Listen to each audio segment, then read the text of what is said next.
Our story starts back in 1844 in not-so-merry England, where a group of weavers, fed up with the high price of company store groceries, pooled their money to buy their own food, creating a new form of business, the cooperative. The idea caught on.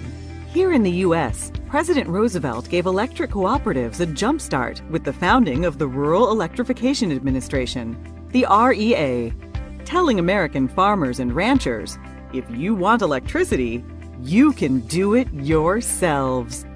And they did.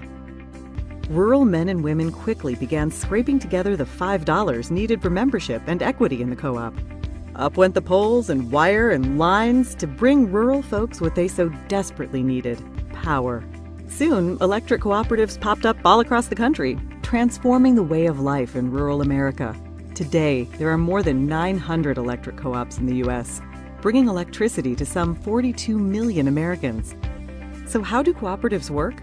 First off, cooperatives are not for profit. Money comes in from members when they pay their electric bills. Money goes out to pay co-op expenses. A little bit is set aside for emergencies and the future. Any leftover is returned to members. Pretty sweet, huh? But it's not just about the money. Co-ops exist only to serve their members. They have a unique set of cooperative principles. All may join, regardless of race or gender or creed. That's the first principle of cooperatives: voluntary and open membership. Members vote for the directors to lead their co-op. They vote yay or nay on big issues. Majority rules. That's the principle of democratic member control. Everyone pays a little money to become a member. An owner. We call that principle participating economically. Cooperatives believe and invest in education, training, and information. That makes them smart and sets them apart. Cooperatives stand on their own two legs. Decisions are made locally for local people.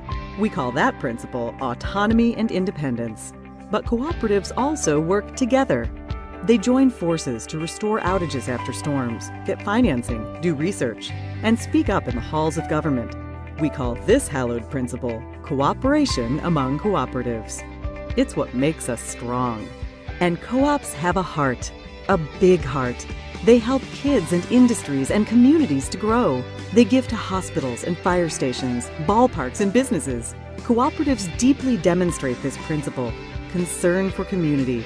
Community's a cool concept. Communities are just groups of people. And that is the cooperative's secret ingredient. It's the dedicated people who work day in and day out to provide reliable and affordable power.